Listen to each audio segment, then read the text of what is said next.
L'Épître aux Hébreux, chapitre 1. Après avoir autrefois, à plusieurs reprises et de plusieurs manières, parlé à nos pères par les prophètes, Dieu, dans ces derniers temps, nous a parlé par le Fils, qu'il a établi héritier de toutes choses, par lequel il a aussi créé le monde, et qui, étant le reflet de sa gloire et l'empreinte de sa personne, et soutenant toutes choses par sa parole puissante, a fait la purification des péchés et s'est assis à la droite de la majesté divine dans les lieux très hauts, devenu d'autant supérieur aux anges qu'il a hérité d'un nom plus excellent que le leur. Car auquel des anges Dieu a-t-il jamais dit « Tu es mon fils, je t'ai engendré aujourd'hui » Et encore, je serai pour lui un père, et il sera pour moi un fils. Et lorsqu'il introduit de nouveau dans le monde le premier-né, il dit que tous les anges de Dieu l'adorent. De plus, il dit des anges, celui qui fait de ses anges des vents et de ses serviteurs une flamme de feu. Mais il dit au Fils, ton trône, ô Dieu, est éternel, le sceptre de ton règne est un sceptre d'équité. Tu as aimé la justice et tu as haï l'iniquité. C'est pourquoi, ô Dieu, ton Dieu t'a oint d'une huile de joie au-dessus de tes égaux. Et encore, toi, Seigneur, tu as au commencement fondé la terre et les cieux sont l'ouvrage de tes mains. Ils périront, mais tu subsistes. Ils vieilliront tous comme un vêtement. Tu les rouleras comme un manteau, et ils seront changés. Mais toi, tu restes le même, et tes années ne finiront point. Et auquel des anges a-t-il jamais dit « Assieds-toi à ma droite, jusqu'à ce que je fasse de tes ennemis ton marchepied » Ne sont-ils pas tous des esprits au service de Dieu, envoyés pour exercer un ministère en faveur de ceux qui doivent hériter du salut ? Chapitre 2.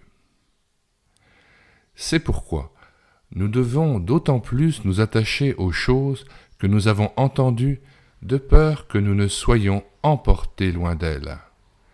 Car, si la parole annoncée par des anges a eu son effet, et si toute transgression et toute désobéissance a reçu une juste rétribution, comment échapperons-nous en négligeant un si grand salut qui, annoncé d'abord par le Seigneur, nous a été confirmé par ceux qui l'ont entendu, Dieu appuyant leur témoignage par des signes, des prodiges et divers miracles, et par les dons du Saint-Esprit distribués selon sa volonté. En effet, ce n'est pas à des anges que Dieu a soumis le monde à venir dont nous parlons. Or, quelqu'un a rendu quelque part ce témoignage. Qu'est-ce que l'homme pour que tu te souviennes de lui, ou le Fils de l'homme pour que tu prennes soin de lui? Tu l'as abaissé pour un peu de temps au-dessous des anges. Tu l'as couronné de gloire et d'honneur. Tu as mis toutes choses sous ses pieds. En effet, en lui soumettant toutes choses, Dieu n'a rien laissé qui ne lui fût soumis. Cependant, nous ne voyons pas encore maintenant que toutes choses lui soient soumises. Mais celui qui a été abaissé pour un peu de temps au-dessous des anges, Jésus, nous le voyons couronné de gloire et d'honneur à cause de la mort qu'il a soufferte, afin que, par la grâce de Dieu, il souffrit la mort pour tous. Il convenait en effet que celui pour qui et par qui sont toutes choses, et qui voulait conduire à la gloire beaucoup de fils, éleva à la perfection par les souffrances le prince de leur salut.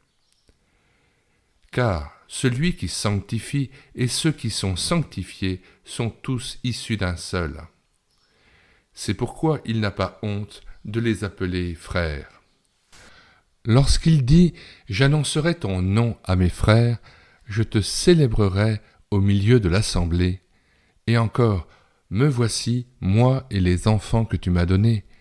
Ainsi donc, puisque les enfants participent au sang et à la chair, il y a également participé lui-même afin que, par la mort, il anéantit celui qui a la puissance de la mort, c'est-à-dire le diable, et qu'il délivra tous ceux qui, par crainte de la mort, étaient toute leur vie retenus dans la servitude. Car, assurément, ce n'est pas à des anges qu'il vient en aide, mais c'est à la postérité d'Abraham. En conséquence, il a dû être rendu semblable en toutes choses à ses frères, afin qu'il fût un souverain sacrificateur miséricordieux et fidèle dans le service de Dieu pour faire l'expiation des péchés du peuple. Car, ayant été tenté lui-même dans ce qu'il a souffert, il peut secourir ceux qui sont tentés. Chapitre 3. C'est pourquoi, frères saints, qui avez part à la vocation céleste, considérez l'apôtre et le souverain sacrificateur de la foi que nous professons, Jésus, qui a été fidèle à celui qui l'a établi, comme le fut Moïse dans toute sa maison. Car il a été jugé digne d'une gloire d'autant supérieure à celle de Moïse, que celui qui a construit une maison a plus d'honneur que la maison même. Chaque maison est construite par quelqu'un, mais celui qui a construit toute chose, c'est Dieu. Pour Moïse, il a été fidèle dans toute la maison de Dieu, comme serviteur de Dieu, pour rendre témoignage de ce qui devait être annoncé. Mais Christ l'est comme fils sur sa maison. Et sa maison, c'est nous, pourvu que nous retenions jusqu'à la fin la ferme confiance et l'espérance dont nous nous glorifions. C'est pourquoi, selon ce que dit le Saint-Esprit, « Aujourd'hui, si vous entendez sa voix, n'endurcissez pas vos cœurs, comme lors de la révolte, le jour de la tentation dans le désert, où vos pères me tentèrent pour m'éprouver, et ils virent mes œuvres pendant 40 ans. Aussi je fus irrité contre cette génération, et je dis, ils ont toujours un cœur qui s'égare, ils n'ont pas connu mes voies. Je jurai donc dans ma colère, ils n'entreront pas dans mon repos. Prenez garde, frères, que quelqu'un de vous n'ait un cœur mauvais et incrédule, au point de se détourner du Dieu vivant. Mais exhortez-vous les uns les autres chaque jour, aussi longtemps que l'on peut dire « aujourd'hui », afin qu'aucun de vous ne s'endurcisse par la séduction du péché. Car nous sommes devenus participants de Christ, pourvu que nous retenions fermement jusqu'à la fin l'assurance que nous avions au commencement. Pendant qu'il est dit « Aujourd'hui, si vous entendez sa voix, n'endurcissez pas vos cœurs comme lors de la révolte. » Qui furent, en effet, ceux qui se révoltèrent après l'avoir entendu, sinon tous ceux qui étaient sortis d'Égypte sous la conduite de Moïse? Et contre qui Dieu fut-il irrité pendant 40 ans, sinon contre ceux qui péchaient et dont les cadavres tombèrent dans le désert? Et à qui jura-t-il qu'il n'entrerait pas dans son repos, sinon à ceux qui avaient désobéi? Aussi voyons-nous qu'ils ne purent y entrer à cause de leur incrédulité. Chapitre 4. Craignons donc, tandis que la promesse d'entrer dans son repos subsiste encore, qu'aucun de vous ne paraisse être venu trop tard. Car cette bonne nouvelle nous a été annoncée aussi bien qu'à eux. Mais la parole qui leur fut annoncée ne leur servit de rien, parce qu'elle ne trouva pas de la foi chez ceux qui l'entendirent. Pour nous qui avons cru, nous entrons dans le repos, selon qu'il dit « Je jurai dans ma colère, ils n'entreront pas dans mon repos. » Il dit cela, quoique ses œuvres eussent été achevées depuis la création du monde. Car il a parlé quelque part ainsi du 7e jour, et Dieu se reposa de toutes ses œuvres le 7e jour. Et ici encore, ils n'entreront pas dans mon repos.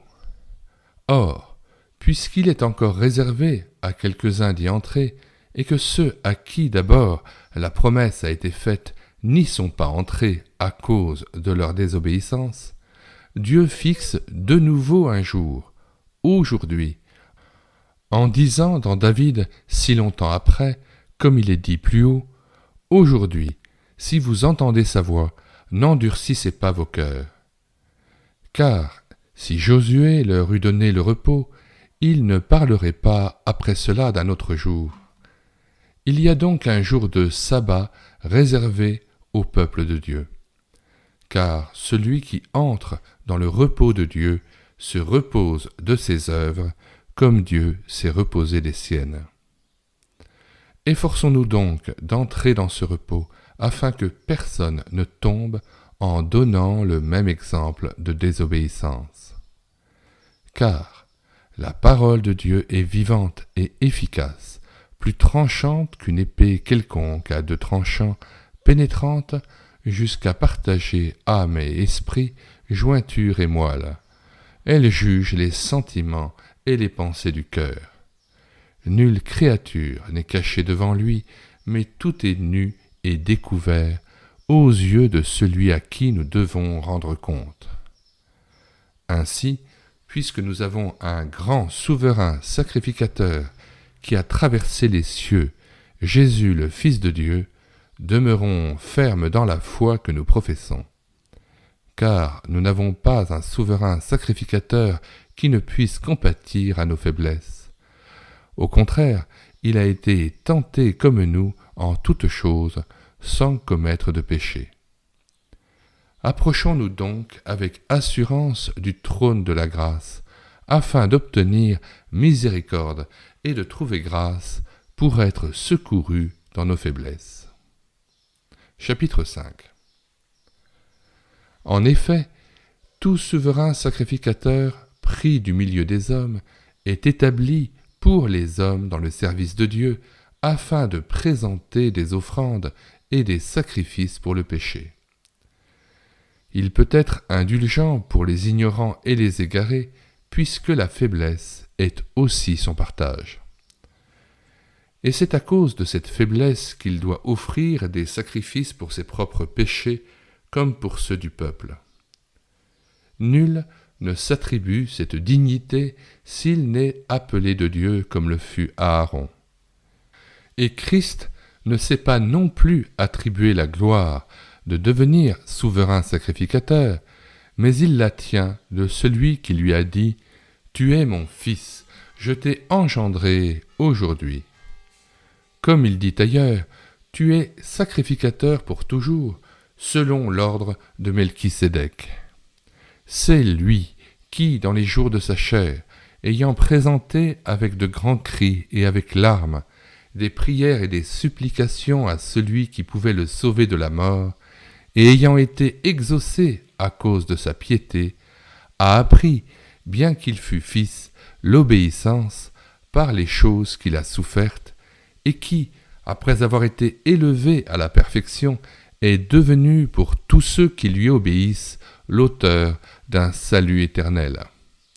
Dieu l'ayant déclaré souverain sacrificateur selon l'ordre de Melchisédek. Nous avons beaucoup à dire là-dessus et des choses difficiles à expliquer parce que vous êtes devenus lents à comprendre. Vous, en effet, qui depuis longtemps devriez être des maîtres, vous avez encore besoin qu'on vous enseigne les premiers rudiments des oracles de Dieu. Vous en êtes venus à avoir besoin de lait et non d'une nourriture solide. Or, quiconque en est au lait n'a pas l'expérience de la parole de justice, car il est un enfant. Mais la nourriture est pour les hommes faits, pour ceux dont le jugement est exercé par l'usage à discerner ce qui est bien et ce qui est mal. Chapitre 6.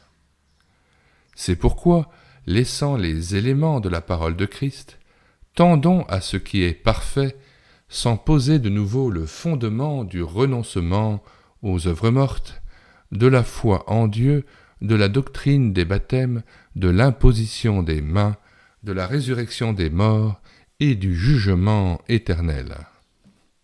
C'est ce que nous ferons, si Dieu le permet, Car il est impossible que ceux qui ont été une fois éclairés, qui ont goûté le don céleste, qui ont eu part au Saint-Esprit, qui ont goûté la bonne parole de Dieu et les puissances du siècle à venir, et qui sont tombés, soient encore renouvelés et amenés à la repentance, puisqu'ils crucifient pour leur part le Fils de Dieu et l'exposent à l'ignominie. Lorsqu'une terre est abreuvée par la pluie qui tombe souvent sur elle, et qu'elle produit une herbe utile à ceux pour qui elle est cultivée, elle participe à la bénédiction de Dieu. Mais si elle produit des épines et des chardons, elle est réprouvée et près d'être maudite, et on finit par y mettre le feu. Quoique nous parlions ainsi, bien-aimés, nous attendons, pour ce qui vous concerne, des choses meilleures et favorables au salut. Car Dieu n'est pas injuste pour oublier votre travail et l'amour que vous avez montré pour son nom, ayant rendu et rendant encore des services aux saints. Nous désirons que chacun de vous montre le même zèle pour conserver jusqu'à la fin une pleine espérance, en sorte que vous ne vous relâchiez point et que vous imitiez ceux qui, par la foi et la persévérance, héritent des promesses. Lorsque Dieu fit la promesse à Abraham, ne pouvant jurer par un plus grand que lui, il jura par lui-même, et dit, « Certainement, je te bénirai et je multiplierai ta postérité. » Et c'est ainsi qu'Abraham, ayant persévéré, obtint l'effet de la promesse. Or, les hommes jurent par celui qui est plus grand qu'eux, et le serment est une garantie qui met fin à tous les différends. C'est pourquoi Dieu, voulant montrer avec plus d'évidence aux héritiers de la promesse l'immutabilité de sa résolution, intervint par un serment, afin que, par deux choses immuables dans lesquelles il est impossible que Dieu mente, nous trouvions un puissant encouragement, nous dont le seul refuge a été de saisir l'espérance qui nous était proposée. Cette espérance, nous la possédons comme une ancre de l'âme sûre et solide. Elle pénètre au-delà du voile, là où Jésus est entré pour nous comme précurseur, ayant été fait souverain sacrificateur pour toujours, selon l'ordre de Melchisédek. En effet, ce Melchisédek, roi de Salem, sacrificateur du Dieu Très-Haut, qui alla au-devant d'Abraham lorsqu'il revenait de la défaite des rois, qui le bénit et à qui Abraham donna la dîme de tout, qui est d'abord roi de justice, d'après la signification de son nom, ensuite le roi de Salem, c'est-à-dire roi de paix, qui est sans père, sans mère, sans généalogie, qui n'a ni commencement de jour, ni fin de vie, mais qui est rendu semblable au Fils de Dieu, ce Melchisédek demeure sacrificateur à perpétuité. Considérez combien est grand celui auquel le patriarche Abraham donna la dîme du butin. Ceux des fils de Lévi qui exercent le sacerdoce ont, d'après la loi, l'ordre de lever la dîme sur le peuple, c'est-à-dire sur leurs frères, qui cependant sont issus des reins d'Abraham. Et lui, qui ne tirait pas d'eux son origine, il leva la dîme sur Abraham, et il bénit celui qui avait les promesses. Or, c'est sans contredit l'inférieur qui est béni par le supérieur. Et ici, ceux qui perçoivent la dîme sont des hommes mortels. Mais là, c'est celui dont il est attesté qu'il est vivant. De plus, Lévi, qui perçoit la dîme, l'a payé, pour ainsi dire, par Abraham, car il était encore dans les reins de son père lorsque Melchisédek alla au-devant d'Abraham. Si donc la perfection avait été possible par le sacerdoce lévitique, comme c'est sur ce sacerdoce que repose la loi donnée au peuple, qu'était-il encore besoin qu'il parût un autre sacrificateur, selon l'ordre de Melchisédek, et non selon l'ordre d'Aaron? Car, le sacerdoce étant changé, nécessairement aussi, il y a un changement de loi. En effet, celui de qui ces choses sont dites appartient à une autre tribu, dont aucun membre n'a fait le service de l'autel. Car il est notoire que notre Seigneur est sorti de Juda, tribu dont Moïse n'a rien dit pour ce qui concerne le sacerdoce. Cela devient plus évident encore quand il paraît un autre sacrificateur à la ressemblance de Melchisédek, institué non d'après la loi d'une ordonnance charnelle, mais selon la puissance d'une vie impérissable. Car ce témoignage lui est rendu, tu es sacrificateur pour toujours, selon l'ordre de Melchisédek. Il y a ainsi abolition d'une ordonnance antérieure à cause de son impuissance et de son inutilité, car la loi n'a rien amené à la perfection et introduction d'une meilleure espérance par laquelle nous nous approchons de Dieu. Et comme cela n'a pas eu lieu sans serment, car tandis que les Lévites sont devenus sacrificateurs sans serment, Jésus l'est devenu avec serment par celui qui lui a dit « Le Seigneur a juré, et il ne se repentira pas, tu es sacrificateur pour toujours, selon l'ordre de Melchisédek. » Jésus est pour cela même le garant d'une alliance plus excellente. De plus, il y a eu des sacrificateurs en grand nombre, parce que la mort les empêchait d'être permanents. Mais lui, parce qu'il demeure éternellement, possède un sacerdoce qui n'est pas transmissible. C'est aussi pour cela qu'il peut sauver parfaitement ceux qui s'approchent de Dieu par lui, étant toujours vivant pour intercéder en leur faveur. Il nous convenait en effet d'avoir un souverain sacrificateur comme lui, saint, innocent, sans tache, séparé des pécheurs et plus élevé que les cieux, qui n'a pas besoin, comme les souverains sacrificateurs, d'offrir chaque jour des sacrifices, d'abord pour ses propres péchés, ensuite pour ceux du peuple, car ceci il l'a fait une fois pour toutes en souffrant lui-même.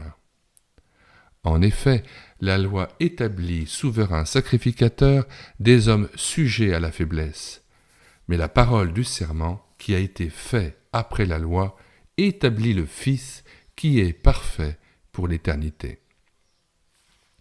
Chapitre 8. Le point capital de ce qui vient d'être dit, c'est que nous avons un tel souverain sacrificateur qui s'est assis à la droite du trône de la majesté divine dans les cieux, comme ministre du sanctuaire et du véritable tabernacle qui a été dressé par le Seigneur et non par un homme. Tout souverain sacrificateur est établi pour présenter des offrandes et des sacrifices, d'où il est nécessaire que celui-ci ait aussi quelque chose à présenter. S'il était sur la terre, il ne serait pas même sacrificateur, puisque là sont ceux qui présentent les offrandes selon la loi, lesquels célèbrent un culte, image et ombre des choses célestes, selon que Moïse en fut divinement averti lorsqu'il allait construire le tabernacle. « Aie soin, lui fut-il dit, de faire tout d'après le modèle qui t'a été montré sur la montagne. » Mais maintenant, il a obtenu un ministère d'autant supérieur qu'il est le médiateur d'une alliance plus excellente qui a été établie sur de meilleures promesses. En effet, si la première alliance avait été sans défaut, il n'aurait pas été question de la remplacer par une seconde, car c'est avec l'expression d'un blâme que le Seigneur dit à Israël : « Voici les jours viennent, dit le Seigneur, où je ferai avec la maison d'Israël et la maison de Juda une alliance nouvelle, non comme l'alliance que je traitais avec leur père, le jour où je les saisis par la main pour les faire sortir du pays d'Égypte. Car ils n'ont pas persévéré dans mon alliance, et moi aussi, je ne me suis pas soucié d'eux, dit le Seigneur. Mais voici l'alliance que je ferai avec la maison d'Israël après ces jours-là, dit le Seigneur.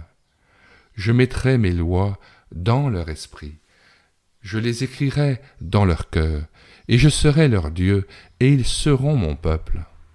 aucun n'enseignera plus son concitoyen, ni aucun son frère, en disant « Connais le Seigneur », car tous me connaîtront depuis le plus petit jusqu'au plus grand d'entre eux, parce que je pardonnerai leurs iniquités et que je ne me souviendrai plus de leurs péchés. En disant une alliance nouvelle, il a déclaré la première ancienne. Or, ce qui est ancien, ce qui a vieilli, est près de disparaître. Chapitre 9. La première alliance avait aussi des ordonnances relatives au culte et le sanctuaire terrestre. Un tabernacle fut en effet construit. Dans la partie antérieure, appelée le lieu saint, était le chandelier, la table et les pains de proposition. Derrière le second voile se trouvait la partie du tabernacle appelée le Saint des Saints, renfermant l'autel d'or pour les parfums et l'arche de l'alliance, entièrement recouverte d'or. Il y avait dans l'arche un vase d'or contenant la manne, la verge d'Aaron, qui avait fleuri, et les tables de l'alliance. Au-dessus de l'arche étaient les chérubins de la gloire, couvrant de leur ombre le propitiatoire. Ce n'est pas le moment de parler en détail là-dessus. Or, ces choses étant ainsi disposées, les sacrificateurs qui font le service entrent en tout temps dans la première partie du tabernacle. Et dans la seconde, le souverain sacrificateur, seul, entre une fois par an, non sans y apporter du sang qu'il offre pour lui-même et pour les péchés du peuple. Le Saint-Esprit montrait par là que le chemin du lieu très saint n'était pas encore ouvert tant que le premier tabernacle subsistait. C'est une figure pour le temps actuel où l'on présente des offrandes et des sacrifices qui ne peuvent rendre parfait sous le rapport de la conscience celui qui rend ce culte et qui, avec les aliments, les boissons et les diverses ablutions, étaient des ordonnances charnelles imposées seulement jusqu'à une époque de réformation. Mais Christ est venu comme souverain sacrificateur des biens à venir. Il a traversé le tabernacle, plus grand et plus parfait, qui n'est pas construit de main d'homme, c'est-à-dire qui n'est pas de cette création. Et il est entré une fois pour toutes dans le lieu très saint, non avec le sang des boucs et des veaux, mais avec son propre sang, ayant obtenu une rédemption éternelle.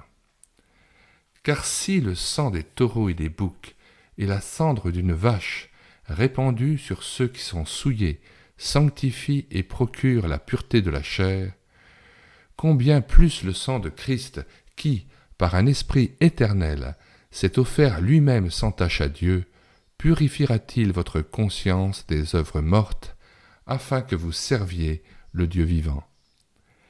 Et c'est pour cela qu'il est le médiateur d'une nouvelle alliance, afin que, la mort étant intervenue pour le rachat des transgressions commises sous la première alliance, ceux qui ont été appelés reçoivent l'héritage éternel qui leur a été promis. Car là où il y a un testament, il est nécessaire que la mort du testateur soit constatée. Un testament, en effet, n'est valable qu'en cas de mort, puisqu'il n'a aucune force tant que le testateur vit. Voilà pourquoi c'est avec du sang que même la première alliance fut inaugurée. Moïse, après avoir prononcé devant tout le peuple tous les commandements de la loi, prit le sang des veaux et des boucs avec de l'eau, de la laine écarlate et de l'hysope, et il fit l'aspersion sur le livre lui-même et sur tout le peuple en disant : « Ceci est le sang de l'alliance que Dieu a ordonné pour vous. » Il fit pareillement l'aspersion avec le sang sur le tabernacle et sur tous les ustensiles du culte. Et presque tout, d'après la loi, est purifié avec du sang, et sans effusion de sang, il n'y a pas de pardon. Il était donc nécessaire, puisque les images des choses qui sont dans les cieux devaient être purifiées de cette manière, que les choses célestes elles-mêmes le fût-ce par des sacrifices plus excellents que ceux-là. Car Christ n'est pas entré dans un sanctuaire fait de main d'homme, en imitation du véritable, mais il est entré dans le ciel même, afin de comparaître maintenant pour nous devant la face de Dieu. Et ce n'est pas pour s'offrir lui-même plusieurs fois qu'il y est entré, comme le souverain sacrificateur entre chaque année dans le sanctuaire avec du sang étranger. Autrement, il aurait fallu qu'il eût souffert plusieurs fois depuis la création du monde, tandis que maintenant, à la fin des siècles, il a paru une seule fois pour abolir le péché par son sacrifice. Et comme il est réservé aux hommes de mourir une seule fois, après quoi vient le jugement, de même Christ, qui s'est offert une seule fois pour porter les péchés de plusieurs, apparaîtra sans péché une seconde fois à ceux qui l'attendent pour leur salut. Chapitre 10. En effet, la loi qui possède une ombre des biens à venir, et non l'exacte représentation des choses, ne peut jamais, par les mêmes sacrifices qu'on offre perpétuellement chaque année, amener les assistants à la perfection. Autrement, n'aurait-on pas cessé de les offrir, parce que ceux qui rendent ce culte, étant une fois purifiés, n'auraient plus eu aucune conscience de leurs péchés? Mais le souvenir des péchés est renouvelé chaque année par ces sacrifices. Car il est impossible que le sang des taureaux et des boucs ôte les péchés. C'est pourquoi Christ, entrant dans le monde, dit « Tu n'as voulu ni sacrifice ni offrande, mais tu m'as formé un corps. Tu n'as agréé ni holocauste ni sacrifice pour le péché. » Alors j'ai dit « Voici je viens, dans le rouleau du livre il est question de moi, pour faire, ô Dieu, ta volonté. » Après avoir dit d'abord « Tu n'as voulu et tu n'as agréé ni sacrifice ni offrande, ni holocauste ni sacrifice pour le péché, ce qu'on offre selon la loi, il dit ensuite « Voici je viens pour faire ta volonté. » Il abolit ainsi la première chose pour établir la seconde. C'est en vertu de cette volonté que nous sommes sanctifiés par l'offrande du corps de Jésus-Christ une fois pour toutes.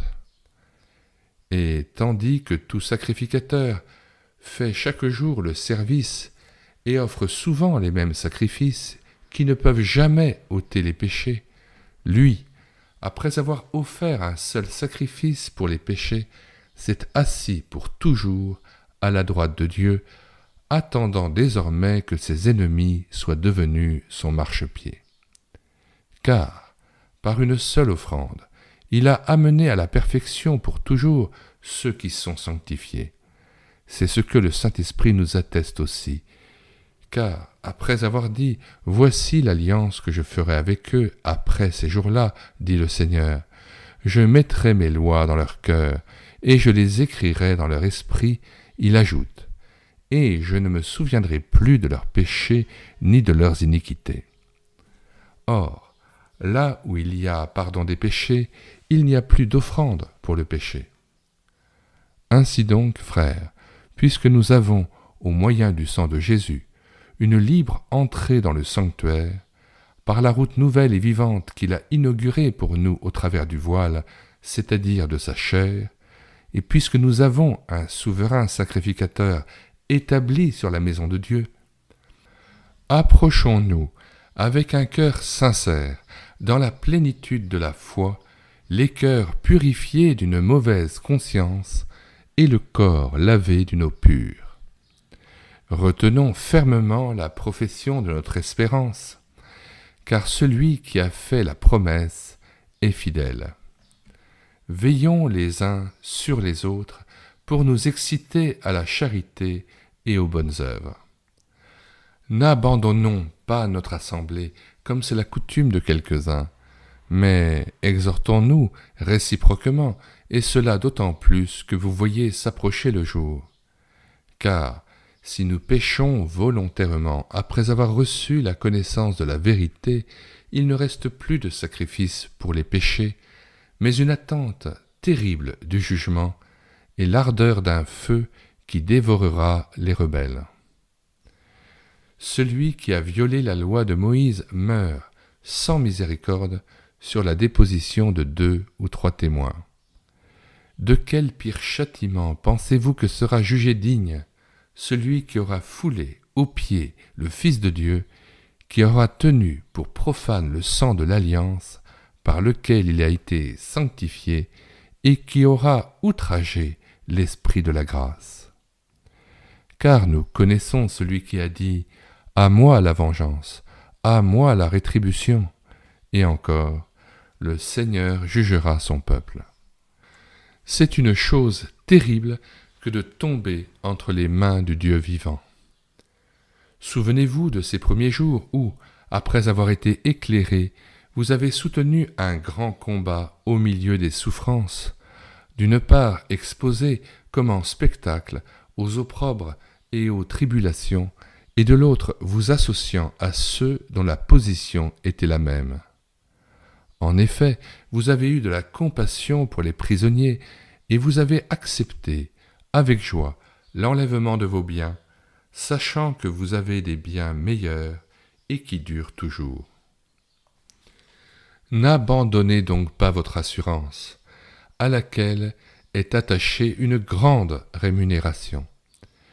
Car vous avez besoin de persévérance, afin qu'après avoir accompli la volonté de Dieu, vous obteniez ce qui vous est promis. Encore un peu de temps, celui qui doit venir viendra, et il ne tardera pas. Et mon juste vivra par la foi. Mais s'il se retire, mon âme ne prend pas plaisir en lui. Nous ne sommes pas de ceux qui se retirent pour se perdre, mais de ceux qui ont la foi pour sauver leur âme. Chapitre 11. Or, la foi est une ferme assurance des choses qu'on espère, une démonstration de celles qu'on ne voit pas. Pour l'avoir possédée, les anciens ont obtenu un témoignage favorable. C'est par la foi que nous reconnaissons que le monde a été formé par la parole de Dieu, en sorte que ce qu'on voit n'a pas été fait de choses visibles. C'est par la foi qu'Abel offrit à Dieu un sacrifice plus excellent que celui de Caïn. C'est par elle qu'il fut déclaré juste, Dieu approuvant ses offrandes. Et c'est par elle qu'il parle encore, quoique mort. C'est par la foi qu'Enoch fut enlevé pour qu'il ne vît point la mort, et qu'il ne parut plus parce que Dieu l'avait enlevé. Car, avant son enlèvement, il avait reçu le témoignage qu'il était agréable à Dieu. Or, sans la foi, il est impossible de lui être agréable. Car il faut que celui qui s'approche de Dieu croie que Dieu existe et qu'il est le rémunérateur de ceux qui le cherchent. C'est par la foi que Noé, divinement averti des choses qu'on ne voyait pas encore, et saisi d'une crainte respectueuse, construisit une arche pour sauver sa famille. C'est par elle qu'il condamna le monde et devint héritier de la justice qui s'obtient par la foi. C'est par la foi qu'Abraham, lors de sa vocation, obéit et partit pour un lieu qu'il devait recevoir en héritage, et qu'il partit sans savoir où il allait. C'est par la foi qu'il vint s'établir dans la terre promise, comme dans une terre étrangère, habitant sous des tentes, ainsi qu'Isaac et Jacob, les cohéritiers de la même promesse. Car il attendait la cité qui a de solides fondements, celle dont Dieu est l'architecte et le constructeur. C'est par la foi que Sarah elle-même, malgré son âge avancé, fut rendue capable d'avoir une postérité parce qu'elle crut à la fidélité de celui qui avait fait la promesse. C'est pourquoi, d'un seul homme déjà usé de corps, naquit une postérité nombreuse, comme les étoiles du ciel, comme le sable qui est sur le bord de la mer et qu'on ne peut compter. C'est dans la foi qu'ils sont tous morts sans avoir obtenu les choses promises. Mais ils les ont vus et salués de loin, reconnaissant qu'ils étaient étrangers et voyageurs sur la terre. Ceux qui parlent ainsi montrent qu'ils cherchent une patrie. S'ils avaient eu en vue celle d'où ils étaient sortis, ils auraient eu le temps d'y retourner. Mais maintenant, ils en désirent une meilleure, c'est-à-dire une céleste. C'est pourquoi Dieu n'a pas honte d'être appelé leur Dieu, car il leur a préparé une cité. C'est par la foi qu'Abraham offrit Isaac lorsqu'il fut mis à l'épreuve, et qu'il offrit son fils unique, lui qui avait reçu les promesses, et à qui il avait été dit « En Isaac sera nommé pour toi une postérité ». Il pensait que Dieu est puissant, même pour ressusciter les morts.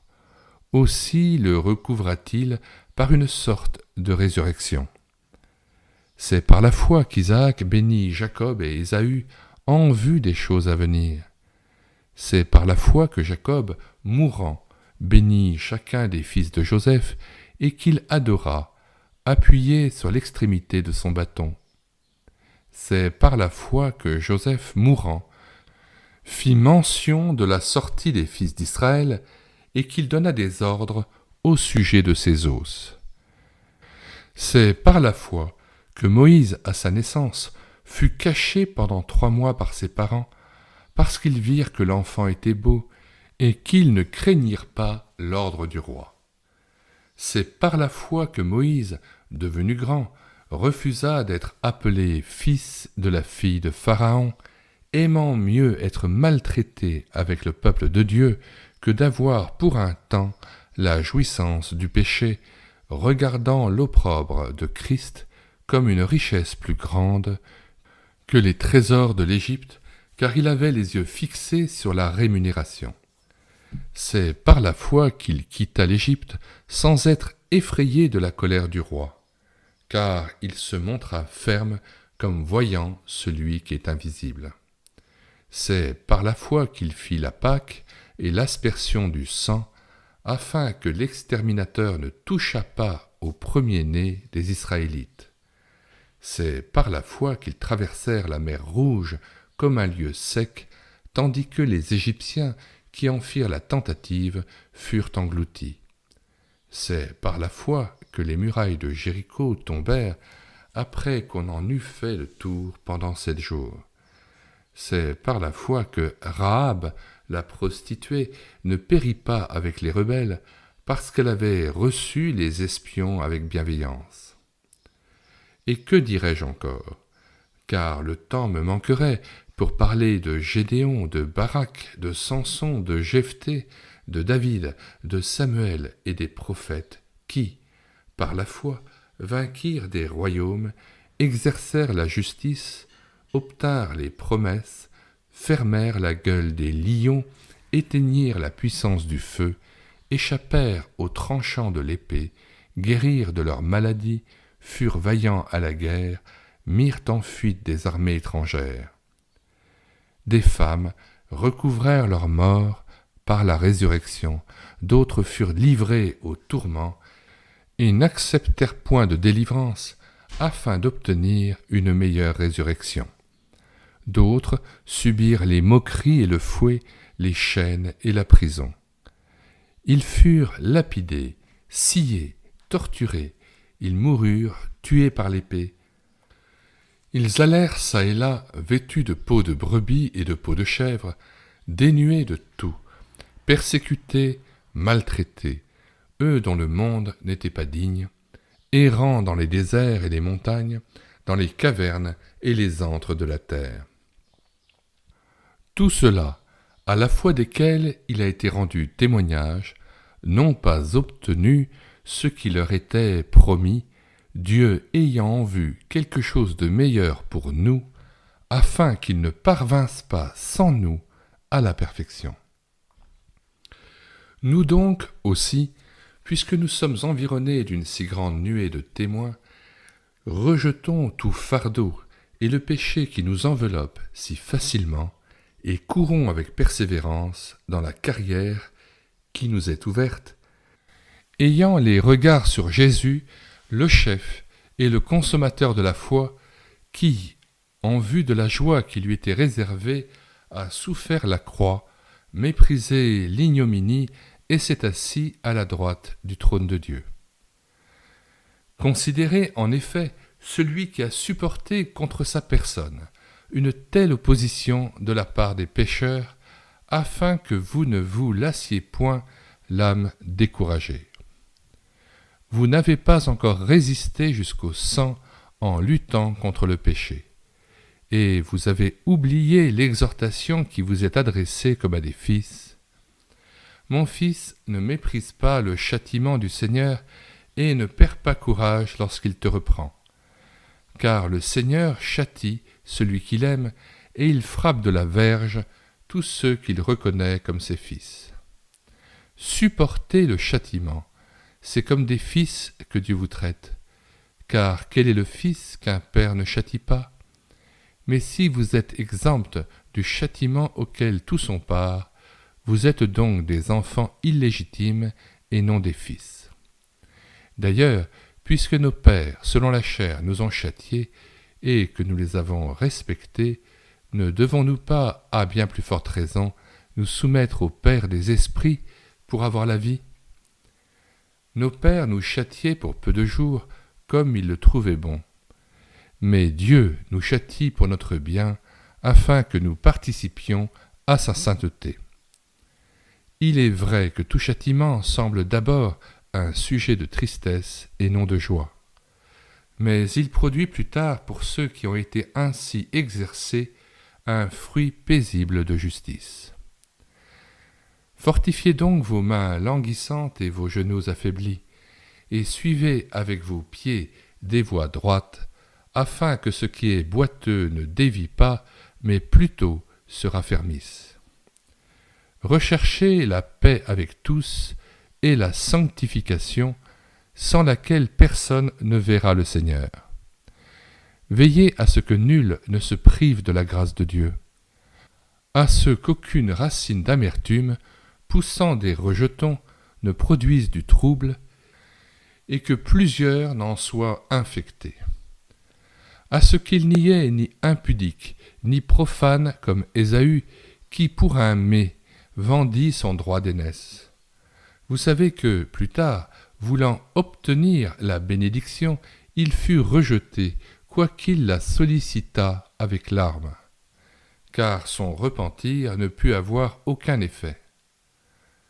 Vous ne vous êtes pas approché d'une montagne qu'on pouvait toucher et qui était embrasée par le feu, ni de la nuée, ni des ténèbres, ni de la tempête, ni du retentissement de la trompette, ni du bruit des paroles, tels que ceux qui l'entendirent demandèrent qu'il ne leur en fût adressé aucune de plus, car ils ne supportaient pas cette déclaration: si même une bête touche la montagne, elle sera lapidée.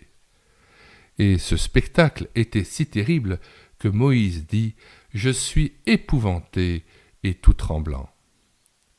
Mais vous vous êtes approchés de la montagne de Sion, de la cité du Dieu vivant, la Jérusalem céleste, des myriades qui forment le cœur des anges, de l'assemblée des premiers-nés inscrits dans les cieux, du juge qui est le Dieu de tous, des esprits des justes parvenus à la perfection, de Jésus qui est le médiateur de la nouvelle alliance, et du sang de l'aspersion qui parle mieux que celui d'Abel.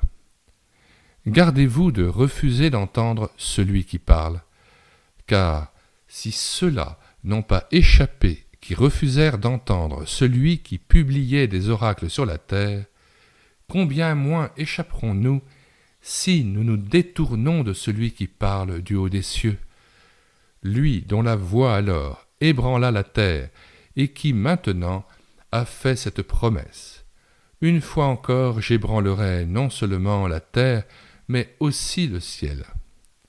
Ces mots, une fois encore, indiquent le changement des choses ébranlées comme étant faites pour un temps, afin que les choses inébranlables subsistent.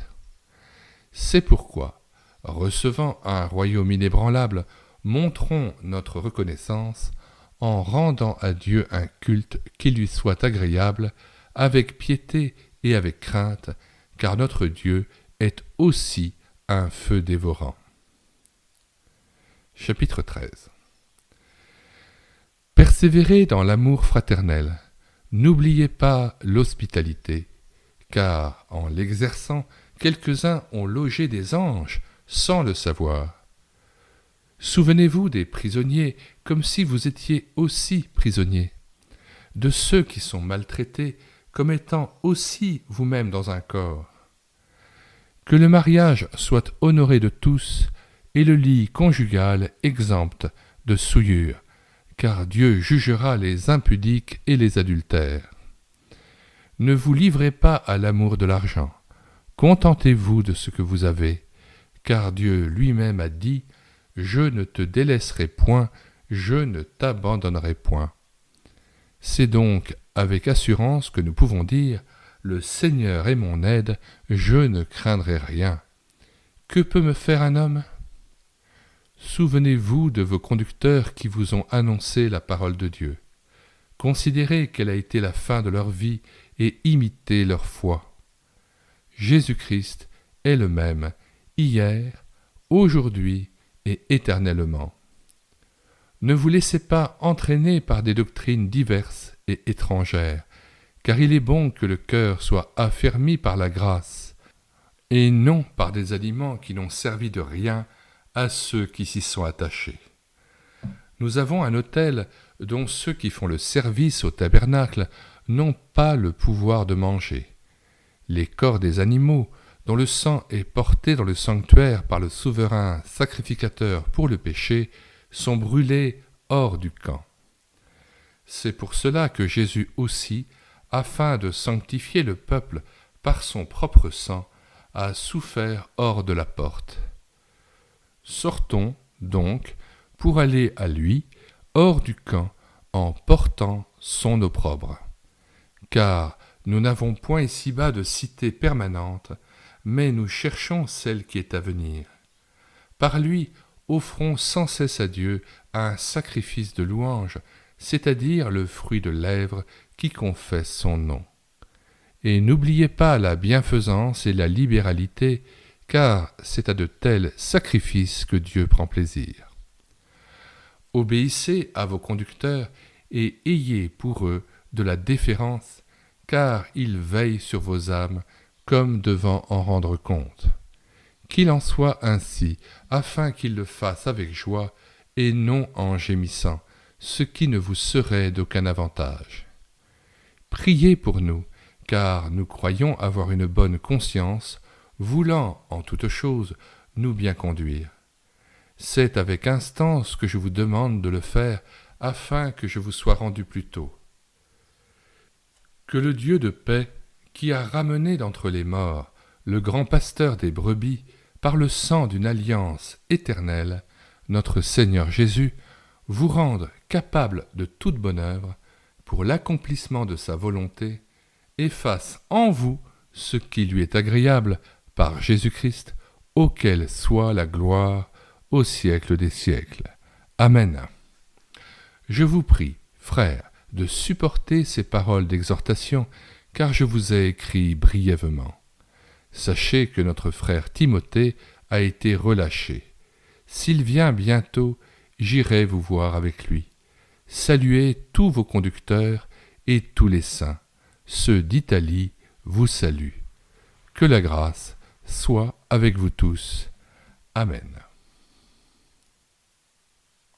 Nous mettons dans les commentaires de cette vidéo le lien de téléchargement de ce livre de Joël Ruben, Et si Jésus était le Messie, et nous y ajoutons le lien de téléchargement de la Bible dans son intégralité, Ancien et Nouveau Testament.